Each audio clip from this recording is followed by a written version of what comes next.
Welcome to 365 Brothers. I'm your host, Robin Shine. This podcast introduces you to Black men from across the United States, their wisdom, their experiences, their joys. It also shares some of the triumphs after diversity. Basically, this podcast is about the humanity of Black men, just as it could be about the humanity of women, of white, of brown, of yellow. I focus on Black men in this podcast because of the statistics, the facts that Black men are more likely to be stopped by the police without a justifiable cause. Now, if you're questioning that, this podcast is the place for you to be. I ask each man the same 11 questions, and one of them asks about their interactions with law enforcement. The point of that question is to show the commonality in who is stopped, regardless of profession, regardless of age. The other thing is to just share the diversity of experiences of Black men outside of what you see on TV, in movies, outside of the stereotypes and the tropes. Now, if you're wondering, it is a subtle process. So don't just listen to one episode. I recommend listen to 5. When you listen to at least 5, you get it. You will truly get it. And after that, you'll either be hooked or not. But this is a 5-episode minimum, so get ready, get comfy. This is 365 Brothers. Welcome.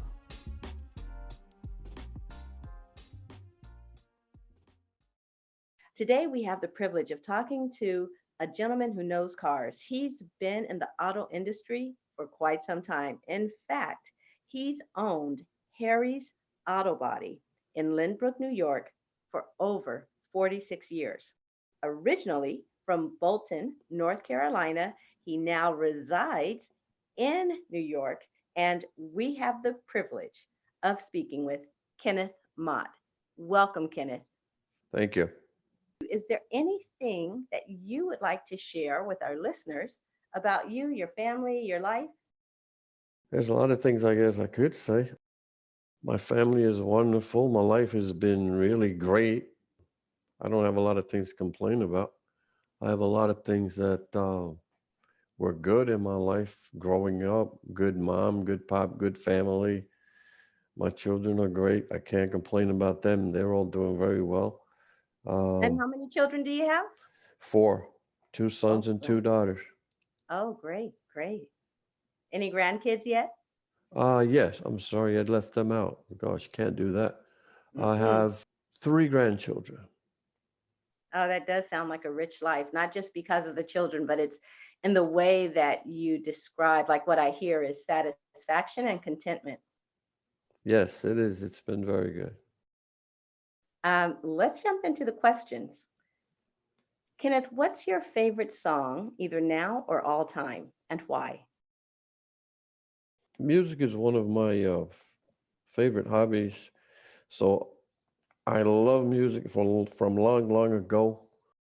It's almost like I don't have a favorite song. It's almost like children. You can't take a favorite because I feel the rest will feel left out. But one of my favorites is Glory by John Legend, the late one that they did in the movie.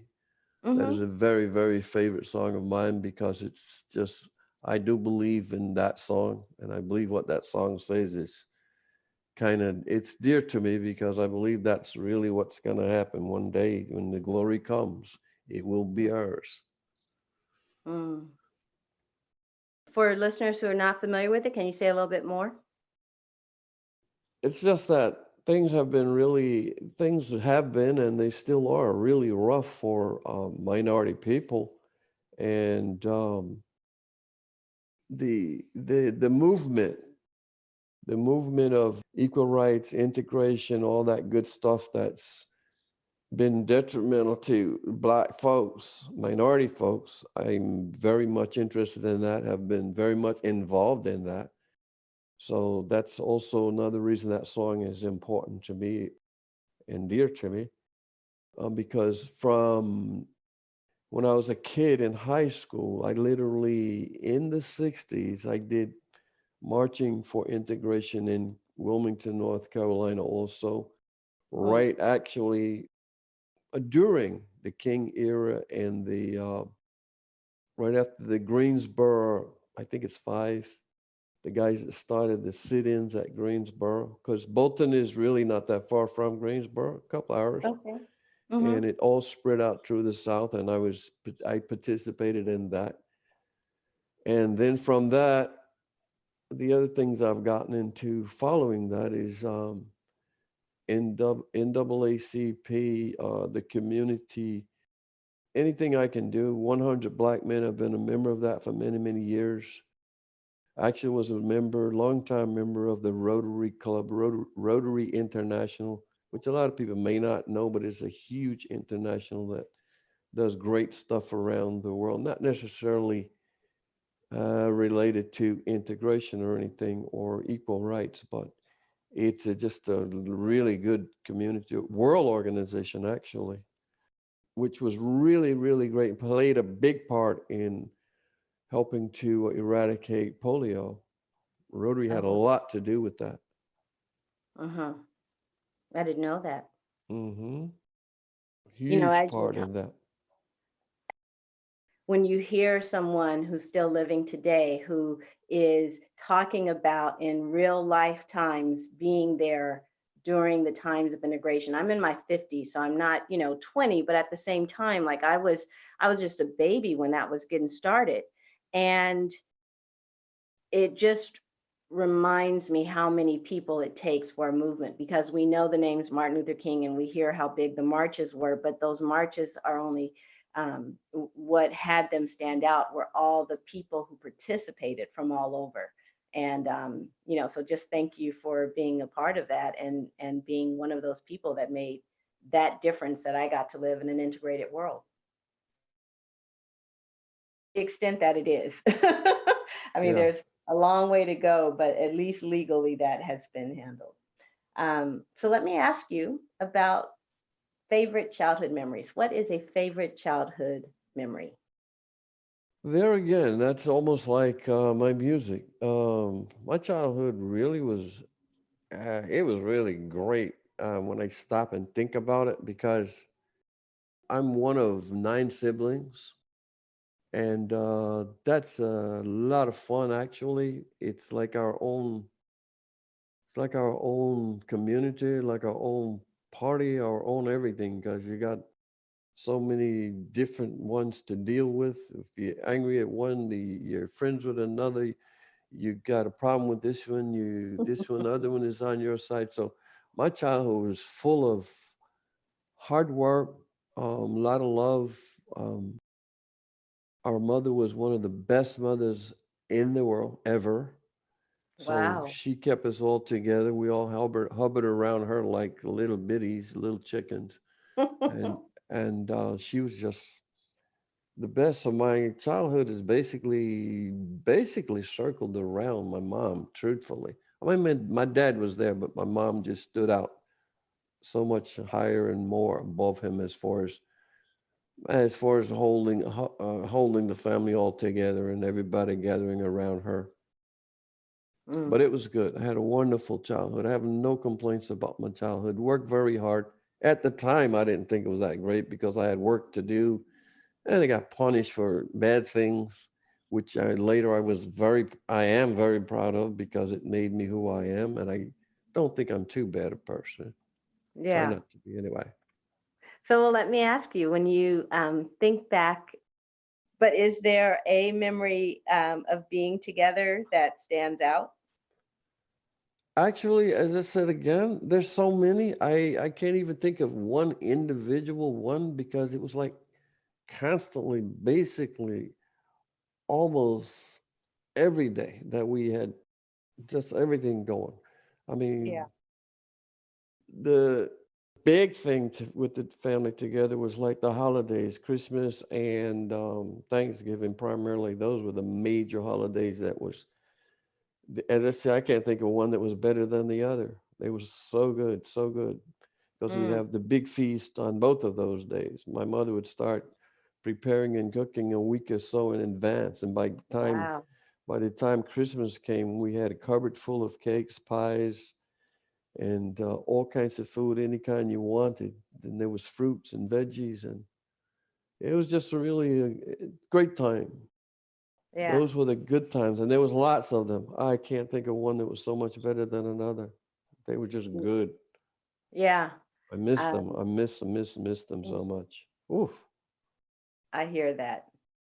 So I hear you. Thank you for sharing that. You actually took me back to Mm. memories that I've forgotten because we don't Yeah, always there's together that way. lots of good memories back there. Many, many, many, many, many. So then let's talk about accomplishments.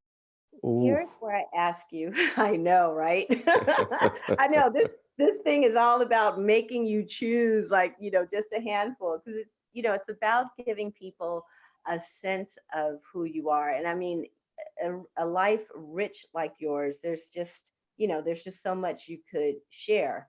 And I know that that makes it difficult because I tried doing this for myself and it drove me batty. um, but so here it is, nonetheless. I ask about accomplishments, and it's in two parts. One, an accomplishment that means the most to you personally, and then an accomplishment that means the most to others. When I say means the most, I just mean it's the one where when you share it, people go, wow. So let's start with the one that means the most to you personally. What's your favorite accomplishment personally? Actually, I really, I really can't think of anything that's a personal greater accomplishment to me than my business, which I struggled to start, worked very, very hard at, and kept it going and working for over 46 years. And it is said that it's very successful by many. That's just I can't think of anything I did much greater than that as far as personal accomplishment. I knew that you owned an auto body before we spoke today for the interview, but then when I asked you how long, and you said 46 years, that is an amazing accomplishment. I don't, I'm sure many listeners, if not all, know that most businesses fail within a couple of years. So just to have a business that succeeds, past 5 years is tremendous. To have it sustain itself and grow over decades, that is a feat. That is, for me anyway, it lands as significant, huge. Yeah, and there are other couple of things. So I call them I don't know, accomplishments. Of course, I also dibble and dabble in real estate. So I've owned, bought, and sold a number of houses, couple of buildings, and right now I'm not heavy in real estate, but I own like a couple of houses, one building. The building that that harbors my business, actually, I own that building also, which Oh, is that's basically a fantastic. real estate venture, which I'm very proud of, and a lot of people seem very excited when they find out I own the building and I'm not paying rent like 90% of the other people are. Yeah. Um, but I don't know. Somewhere along the way, I just learned that ownership it's really a good thing, and ownership of real estate, especially, that's another thing that I'm very interested in. As I said, I've been doing that for like 30 years or so, also, and it's been really good. Second to it's second to the business, automotive business, as I said, because it's a body shop, but I also do mechanical. I'm in New York State DMV inspector.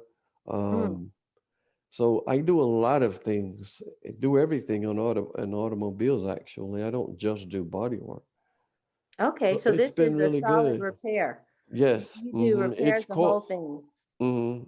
Started off as a body shop, but then we ventured into we expanded into automotive repair also.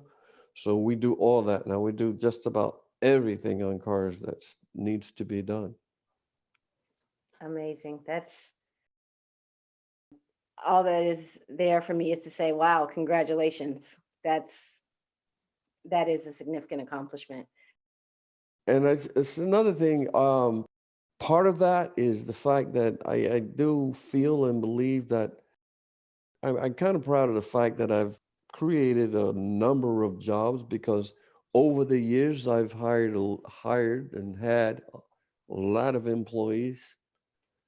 Wow, that's that's the best version of capitalism in the sense that the people who get an opportunity for a livelihood and quite frankly, who get to see more than just earning a livelihood, someone who has been successful over time and you just sound very strategic in how you operate. Tried to be. Yeah. I know it seems like that should be something that every business does, but I think, the failure rate suggests that that's not always the case. No, and I have to say also, it's not easy. It hasn't been easy, but Hmm. it can be done. And I honestly wish more people would do it. That's another thing I do also, kind of on the side. Um, Try to help other people to do the same thing or better than I've done, which I also taught my children, is to Hmm. try and do s- um, business if they can. Everybody don't have to because you can make a living and have a decent life without a business, but you need to work hard at whatever you do. And I try to teach them all of that. And that's what I try to teach anybody that I see or know, even the people who work for me. I've had people work for me that I've helped to start their own business also. That's another Nice, thing that I don't mind doing. I actually love doing. And a nice. couple of them, I hated to see them leave me, but it was good to see them progress on their own and do what I did. So Hmm. it just makes me feel better also because I like doing that. Honestly, it may sound a little corny, but I like helping people, as most of my customers would tell you in a minute. Doesn't sound corny at all. It just sounds consistent with who you are as a person. So we've talked about the business and it being an accomplishment that is significant for you personally. What's the accomplishment? And it could be the same, but it may be different. So I'm still going to ask. What's the accomplishment that tends to have others go, whoa, or what? Well, I think that's one of them. But yeah, I think that along with the fact that I've been a member of and worked very hard in quite a number of civic organizations, as I said, including the NAACP, Rotary Club, and Urban League. I've worked with them. I actually was an auxiliary policeman for a long time, also just to help the community. That was also because of the problems with police and minorities. I Hmm. got into the auxiliary police just to work closer with them, to be closer to them, and perhaps try and get them to understand minority people better. Because Mm, I think that's a lot of the problems with some police officers, the fact that they don't really know minorities. They don't know the minority community. They're like, I think they're just so separate and far removed from it. They don't really know how to deal with it. So that was yeah. one of the reasons I got into that also, which I think may have had some significance. And as I said, people, I believe that my community always, I get kudos from them for being sort of I don't like to say it too much, but sort of a community activist, always trying to help my community and where I live and the people in it. Yeah. Yeah. I probably would take out the word sorta. Because I'm listening to you and I'm wondering, I just wonder how you create the time because to manage a business and then have properties is, time consuming in of itself. And then being with your family. And then on top of that, participating in such a broad range of organizations. And, I'm familiar with, the Urban League 100 Black Men. I know of the Rotary clubs and of course the NAACP. And it's clear that impacting the community is a priority for you, like making the community stronger, better understood even. But how do you do all that? Well, all my life, actually, from when I was a teenager and growing up, from being a teenager to a young man and getting started in my life, I've never had any problem with doing double and triple time. I'll go a little farther. I'll tell you, when I was probably in my 20s, I've had two jobs and going to school at the same time. There were times when I only slept 3 or 4 hours a night over and over and over. Sometimes there were nights I didn't sleep at all. Truth. Um, and that didn't bother me. It only bothered me when it got to the point I just couldn't go any further. I almost want to collapse. So then I would definitely step back a little. But some people have a problem with that. They don't have the drive that I have had and have. Is I just keep going, going, going. And it's all because I always wanted to accomplish something. And I was, I guess, what you call a progressive. I wanted to be a progressive person Hmm. and do something positive in my life and for others and for the ones I can help. It's like I never could do enough, even at this not late stage, but this latter stage of my life. I still kind of feel basically the same way, but I am slowing down, of course, I'll tell you that. But it, I've been running all my life, just working very hard, and working hard did not bother me. That didn't bother me. What did? What bothered me? Yeah, because when the way that you Oh, said that didn't bother me, I thought maybe there was something else that.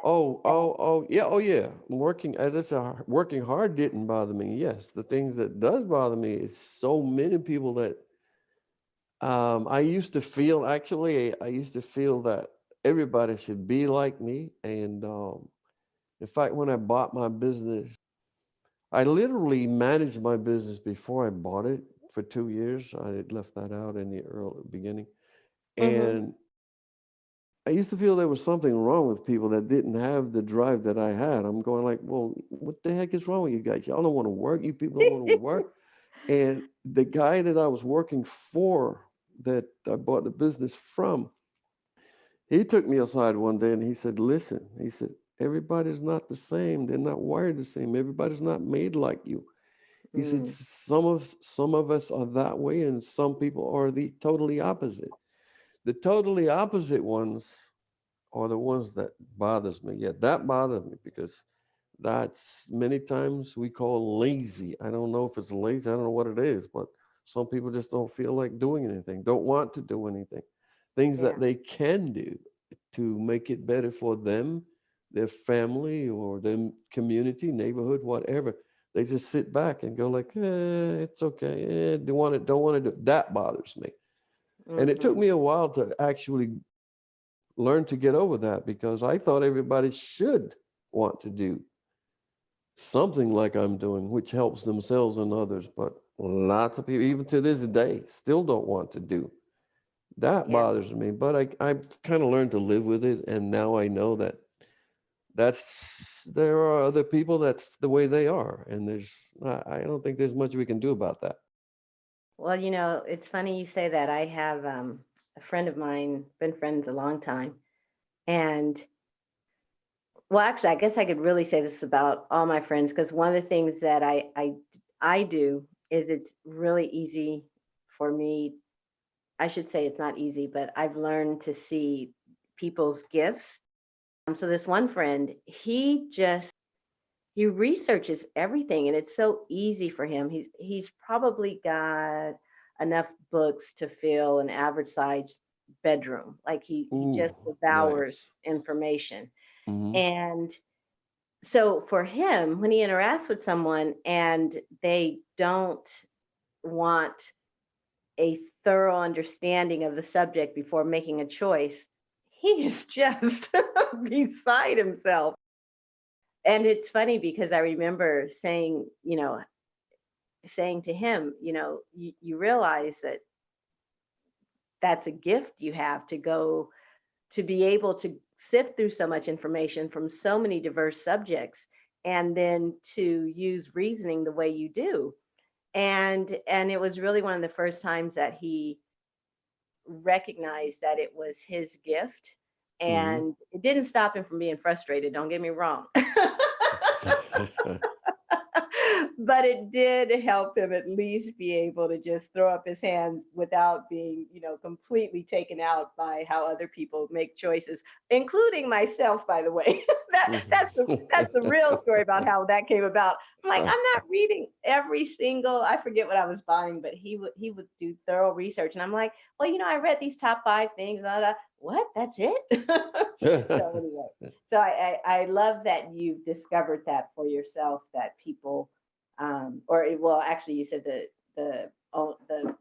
one of the people you worked for way back pointed it out, but it is so true, and I do believe that that thing that frustrates us about other people very often is a reflection of the gift that we have to give. And I use that a lot because I see a lot of other people with the same frustrations also, even and I try and pass that along because it kind of makes your life a little easier. You start to understand others and understand life itself more. It kind of releases some of that frustration that you're holding and let you move on and do other things. Yeah, absolutely. Absolutely. And the opportunity is also to see if we can discover what that person's gift is. Maybe their gift is to bring humor or joy. Oh They're my not getting a goodness. lot done, but but Funny you should say that. I have a guy working for me right now. Actually, he's an awesome automotive technician. But besides that, I mean, this cat has a comedic. a comic. Thank you. That's the word I'm looking for. He has a comedic thing about him that will. I mean, it is awesome. I told him the other day. I go like, you missed your calling. I said you were a great automotive technician. I said, but I think you're a greater comedian. I said, I mean, this guy is so good. I'd like to have him standing on the stage every day. He can make people laugh any minute about anything, and it just comes to him like air comes to me, and it I'm actually jealous it's so easy for him. He just opens his mouth and he can just bring up things and have everybody just breaking up laughing and smiling and happy, and I'm going, I said that's a great thing. As a fact, one of my favorite, it's listed as one of my favorite, but one of my favorites is comedy. I love comedy. I love to laugh. I love to smile. I love to see people laugh and smile rather than sad all the time. Hmm. Yeah, that's beautiful. Speaking of things you like, what's your favorite quote, saying, metaphor, or book, and why? I use this saying all the time, and it doesn't seem like it's a big deal, but it's called step back. In fact, I wanted to get me a shirt say step back because a lot of people don't step back. And when I say step back, I mean going into something head on and don't know where you're going or why you're going, but you're just going. And you might run into a wall. Sometimes my step back literally means when you're getting ready to do something or you're doing something, and even if it's a little complex or a little complicated, you need to step back. And I teach my guys, even my technicians that work for me, the same thing. They'll have a problem with the car and they'll be very getting frustrated as all hell. And I go, whoa, whoa, whoa, hold up, hold up. I said, step back. I Mm. said, just step back. I said, even walk away if you want to and clear your head and come back. And I have one mechanic now that I taught him that. This guy is so happy with that, he doesn't know what to do. If you have a problem with a car, he'll step back, walk away, and then come back and just solve the problem. And then he comes and thanks me all the time. He goes like, man, I thank you for that. He said, because I used to never do that. I just keep pushing and get more and more frustrated. I said, no, you're clogging up your brain waves, man. You got to let them clear out. Just step back. And so that's my favorite quote is step back. And that's Mm, what that literally means to me. yeah. Awesome. Thank you. Is there a person, conversation, moment, or event that stands out as changing the trajectory of your life or having a significant impact on your life? There's so much of that too. It's hard to pick one, but one of them was the one that we just passed through where I said this guy told me about other people not being like me and I got to get off of thinking that they should be because I hadn't thought of it. I was very young at the time. And when he told me about that, I started listening to it more, paying attention to it. And that helped me out a lot. And I think that had a lot to do with just letting me do other things that I needed to do rather than worry about things like that. And I guess part of that even probably led me into the step back thing of just stepping back and looking at things and then doing rather than just going head on and headstrong and frustrated and not thinking about what I'm doing. Step back and clear it up and then go do it. And Mm, and also had an uncle who was an entrepreneur. That's where I think I first picked up my entrepreneurial, well, which helped develop my entrepreneurial spirit was my uncle who was from Wilmington, North Carolina. When I was a kid, he had a barbershop, a restaurant, taxi cabs. whoa. Um, I also think he was loan sharking, tell you the truth. Um, and probably moonshining. I don't know, but he was a huge business person. That's all he had on his mind was business, and he did very, very well. And I used to just sit and look at him. I didn't get to spend enough time with him that I really wanted to. It Hmm. just seemed like he wasn't that close to us at the time when I was growing up. But after I grew up and literally came to New York, I used to visit him in North Carolina and I got to know him better and better, got closer and closer to him. And he started opening up to me the things that he had learned and the things that made him, helped him to do what he did, which is so much good information that I wish I had gotten from him earlier in life. But he wasn't imparting it then. I guess he was too busy. Yeah, Um, yeah. that's great. Um, well, I want to ask you now, what's a moment or event that highlights your experience or, puts a spotlight on your experience as a Black man in the United States?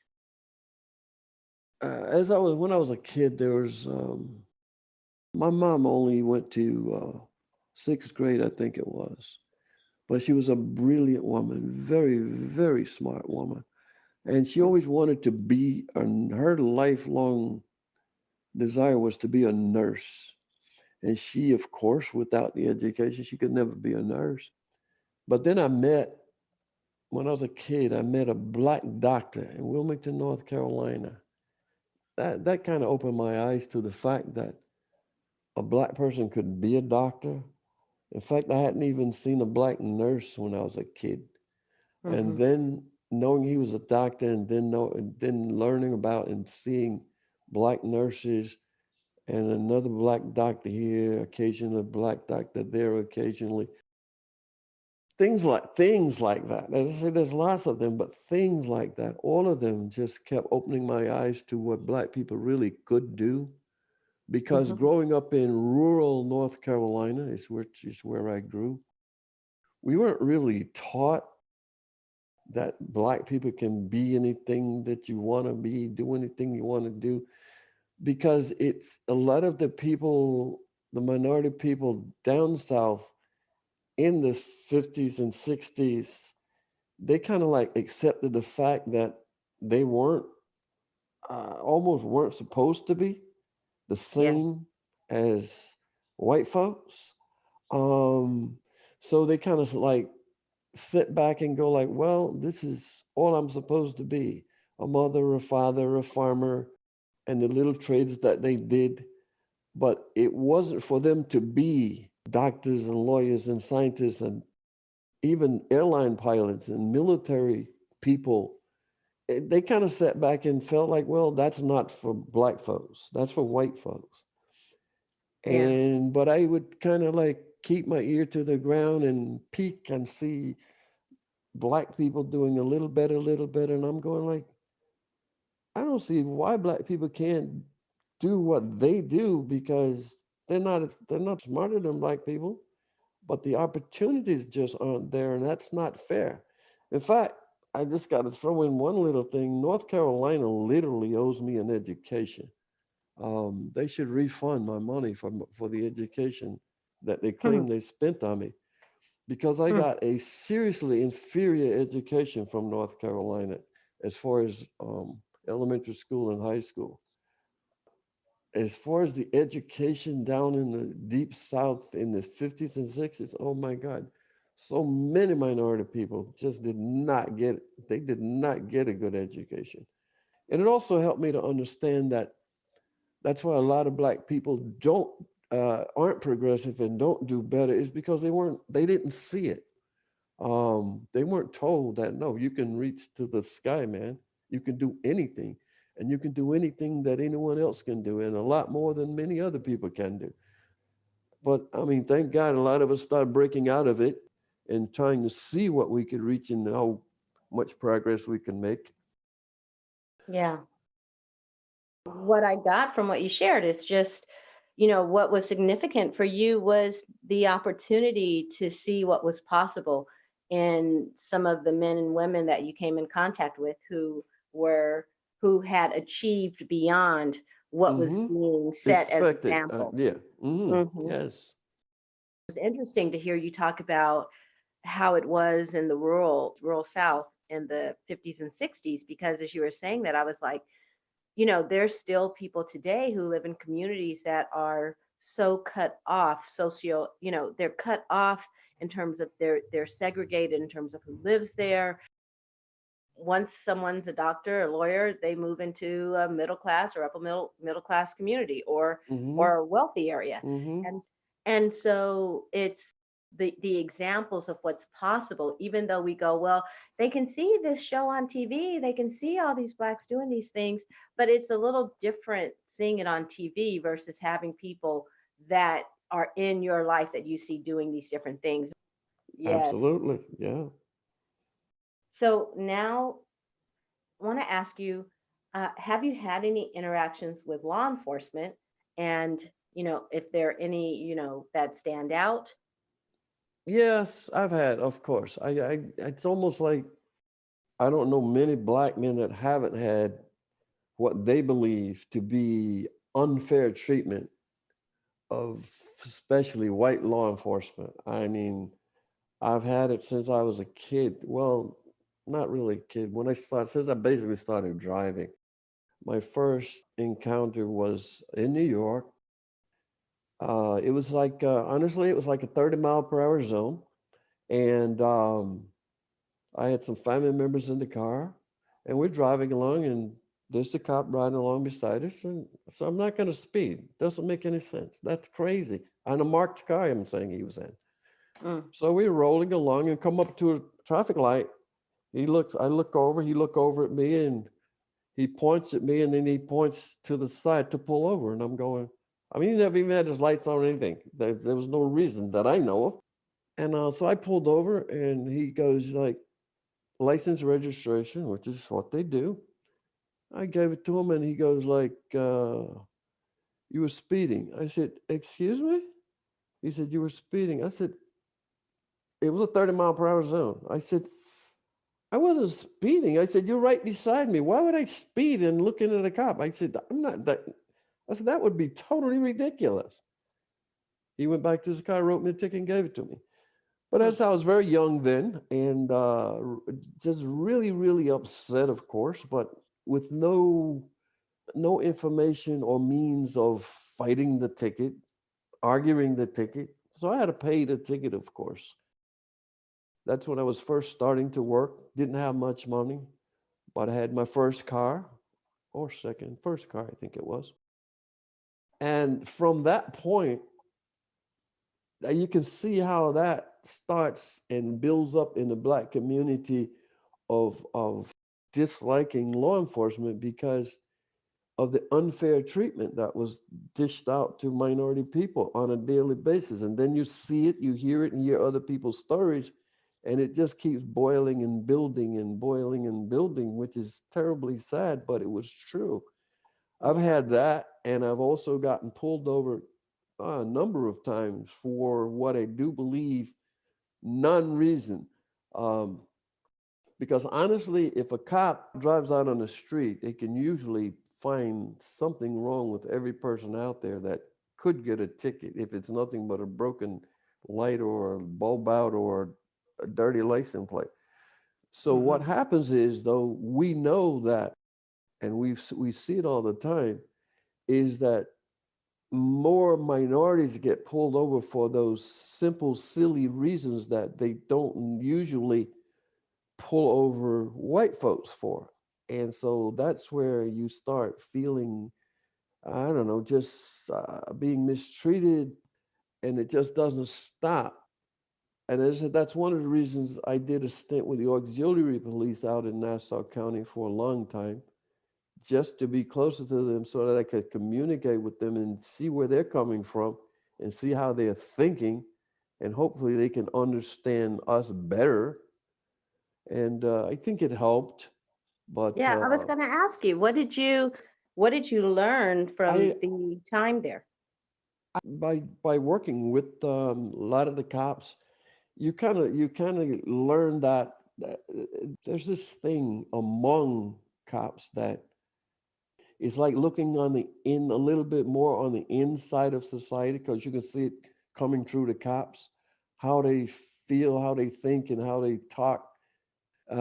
Sometimes you hear them saying things that they don't really care, but they didn't say it for you to hear it, or the way they're acting on the street, treating people on the street. You see how they treat minority people versus others, Yeah, because a lot of times they don't. I don't think they do it deliberately to spite you at that moment, but it's like that's their norm. They just do it without thinking about it, and because being an auxiliary policeman, a lot of times we are out there in the street with them.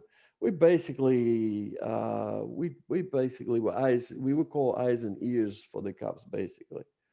But hmm, even the way they interact with the Black auxiliary guys, you can see a lot of them don't appreciate it. It's like they do it because that's just the program, and you're part of the program, so they kind of sort of put up with it, but they don't like it because they don't want you. I guess they don't want you getting closer to them and getting more into what they're doing, because a lot of stuff they do, of course, as I say, they didn't really care back in those days, especially, but sometimes they want to hide it. They didn't want you seeing all the mistreatment that they were doing in the street, but I've seen a lot of it. can I ask you this? So when you were participating in the auxiliary program, um, I'm assuming there were times, obviously there were both blacks and whites volunteering and participating, and Yes. and you're, because I think I'm hearing it was observable a difference in how black auxiliary versus white auxiliary were welcomed or treated. Oh yeah, absolutely. As I said, to me, it was like a little bit of a window into their world, the white folks' world, because um, even when they're addressing the white auxiliary guys versus addressing the Black auxiliary guys, you could get the feeling of like not belonging, not being wanted, Mm, almost like wishing you weren't there. Almost also like, why are you here? Things like that. Sort of, you get that feeling from some of them. A lot of them, actually. yeah. Um, so all that adds to that minority feeling of just being mistreated by society and by law enforcement. because law enforcement, of course, they have, I guess they feel, and they do have the power to mistreat minorities more so than the average non-law enforcement white person, because of course they got the badge and guns, so they feel like, well, I'm the law here, I can do what I want to do. And who are you going to call? Ghostbusters? Right, right. Yeah, I think you're one of the first guests. In my mind, I think you're the first guest to just point very explicitly to the the tacit understanding that it's almost like a culture of domination. Mm-hmm. Yes, ma'am. And yeah, and I think a lot of folks who don't really understand why a whole community of people, a whole race of people, would feel that the police are not acting as our friend, as if they're there to protect and serve us, don't have the experience of police as a force of domination, like that's what they're there to exercise. And um, I think slowly but surely, some people are starting to see that. And as that becomes more clear, perhaps there can be a change in that culture. But first, we'd have to recognize that that exists. So thank Yes. you for making Mm-hmm. that clear. Um, And just to add a little yeah, bit more to please, that, please.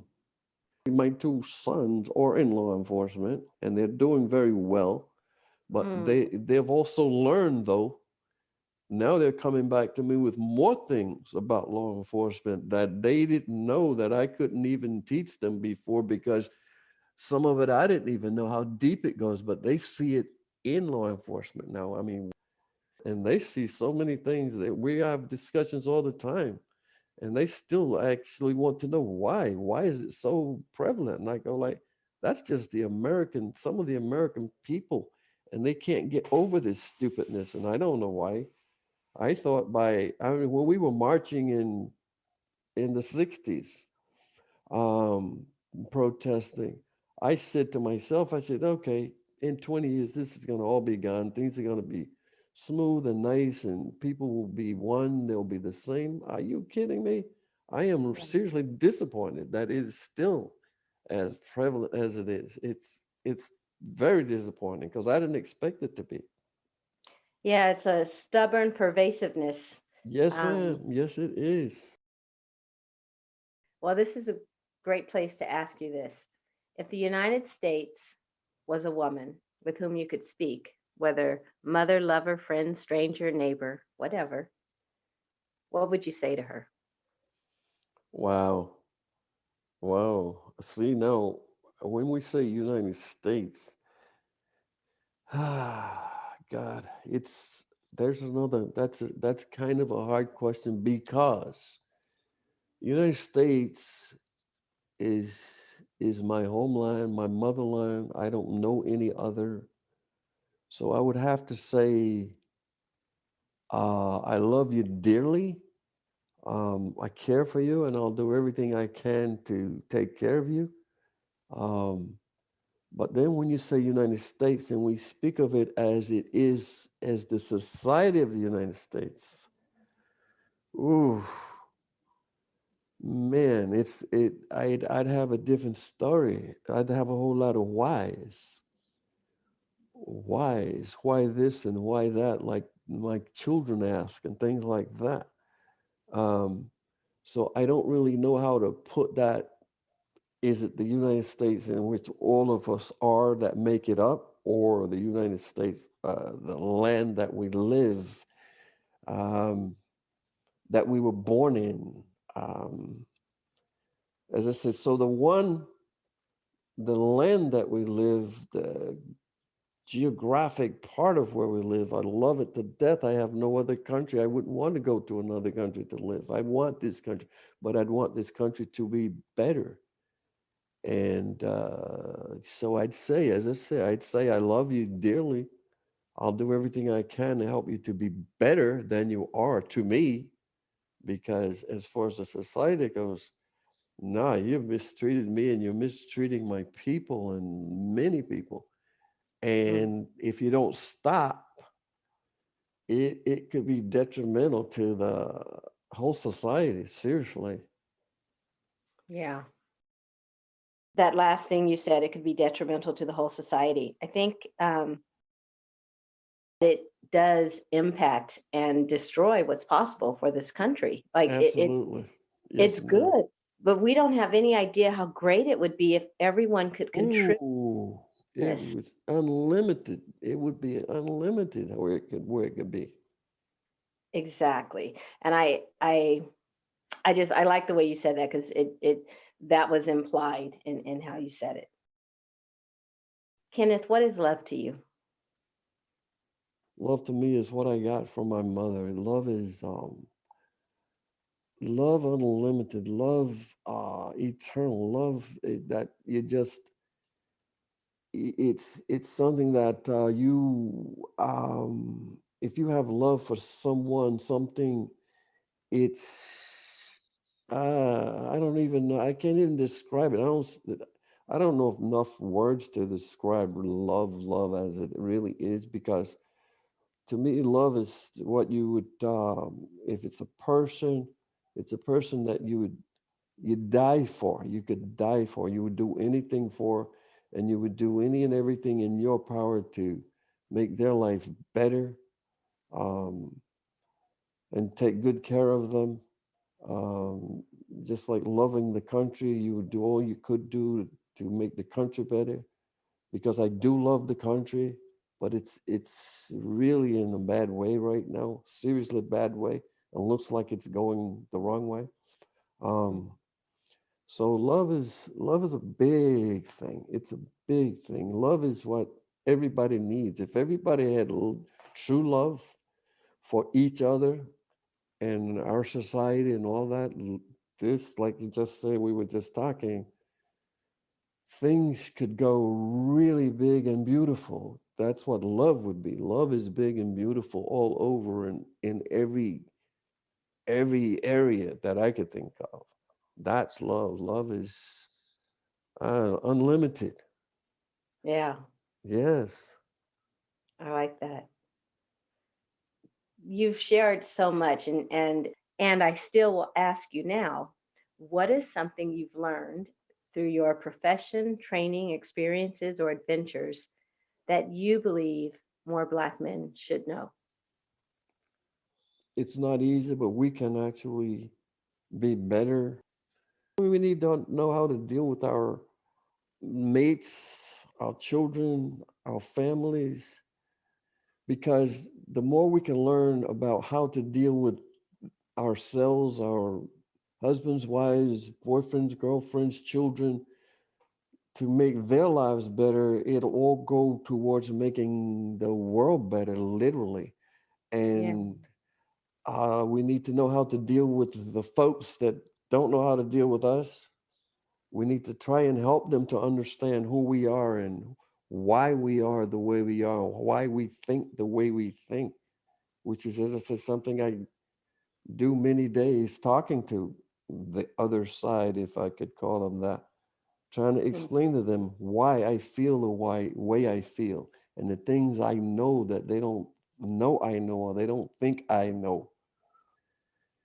We got to try not to be too angry, even though we have reason to be angry.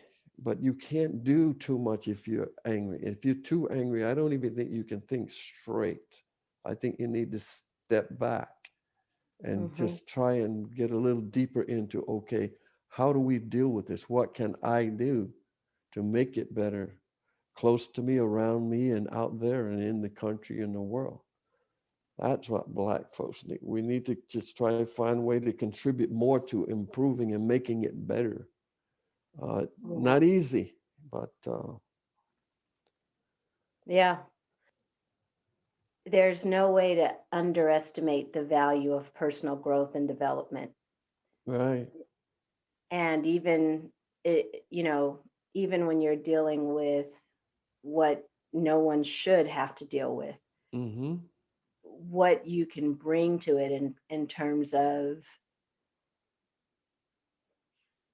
yeah, I guess the catch-all is personal growth and development, but it's almost like self-awareness, self-knowledge, and an understanding of compassion and interpersonal skills. Like all of those things together is what I hear you pointing to as a way to manage the reality in which we currently find ourselves. Hmm. Yes, I agree. Well, thank you for that. I am certain it's going to make a difference for somebody hearing it. And I hope so. I know so. So, Kenneth, now that we've had this conversation, I'm interested in hearing what you personally got out of the conversation. It it gives me more. It honestly gives me more hope and more insight into. It makes me feel good to know that you are doing what you are doing. I think there needs to be lots more of that because I think there are a lot of people who have something, even if it's minute or small, that they can contribute to um, the whole program of making things better for them, around them, families, and the society, and the country and the world. It's and communication is I think one of the greatest I think it's one of the greatest tools of man, truthfully. I agree. Communication. And when I say men, I mean men and women, of course. Don't let me go off track here. Yes. Um, I think that is the greatest there is because without that, I don't think we're going anyplace. I don't think we are anyplace. Many times we don't communicate enough, even among our closest people, husbands, wives, girlfriends, boyfriends, and family. Because I know I've learned that, and I try to do it more and more, better and better. Uh, but when I start communicating with people, I feel better. And I think sometimes they open up and they feel better. They share, or I share, and now we understand each other better. And now we can deal with each other better, I believe. One of the things I hope happens is not just the accumulation of Black men's wisdom inside of the podcast, but also that people who listen are inspired to ask similar questions of the people in their lives, men or women, if they, Yes, right? And then I they agree with start that. getting to know the people around them because I've interviewed family members and I can't tell you, oh my gosh, stuff I had no idea about them. And it it's a healing tool. Communication is a healing tool. Yes, yes. Thank you for that. And you know, I love this idea of step back because it's just a through line in everything you've shared, whether it's, volunteering with the auxiliary. I hear that as, taking a step back from your view and wanting to look from the other side.